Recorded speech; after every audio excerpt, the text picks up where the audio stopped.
Ang taga-pangarap sa likod ng B, si Tony Tan Caktiong. Si Tony Tan Caktiong, isang Pilipino insik na negosyante, ay nangahas mangarap ng malaki. Ipinanganak sa isang simpleng pamilya, natutunan niya ang kahalagahan ng sipag at tiyaga. Nagsimula ang kanyang paglalakbay sa isang ice cream parlor. Hindi niya alam na ang maliit na negosyong ito ay magiging isang minamahal na fast food empire. Ito ang kwento ng Jollibee, isang patunay ng galing ng Pilipino at ang paghahangad ng isang masayang karanasan. Ang pangarap ni Tony ay higit pa sa paghahatid lang ng pagkain. Gusto niyang lumikha ng lugar kung saan pwedeng magsama-sama ang pamilya at mga kaibigan at magbahagi ng masasayang sandali. Ninanais niya ang isang brand na tatatak sa puso ng mga Pilipino, masayahin, matatag, at laging may ngiti. Mula scoop hanggang ngiti, ang pagsilang ng isang fast food icon. Ang kwento ng Jollibee ay nagsimula noong 1975 bilang isang ice cream parlor na tinatawag na Cubao Ice Cream House. Ito ay isang maliit na negosyo na nag-aalok ng simpleng saya sa komunidad. Ngunit, mabilis na nakita ni Tony ang lumalaking pangangailangan para sa iba pang pagkain.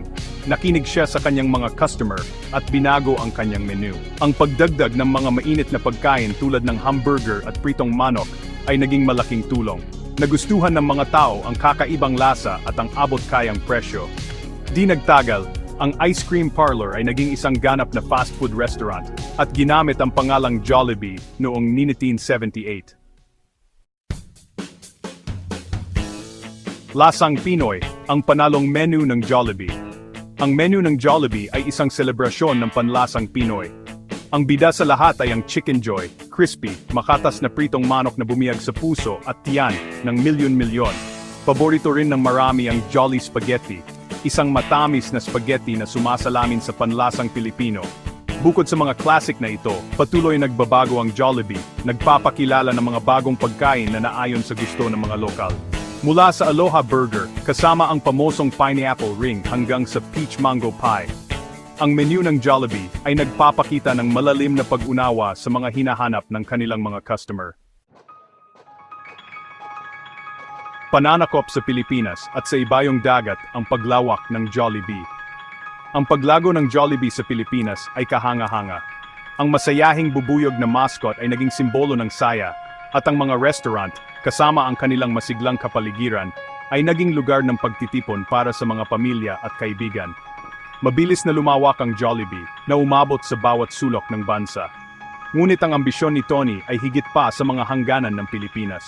Pinangarap niya ang Jollibee bilang isang pandaigdigang brand na ibinabahagi ang saya ng lutuing Pilipino sa mundo. Sinimula ng Jollibee ang isang malaking plano para sa paglawak sa ibang bansa. Ngayon, makikita na ang Jollibee mula sa Estados Unidos hanggang sa Middle East. Ikinakalat ang kakaibang saya nito sa iba't ibang kontinente.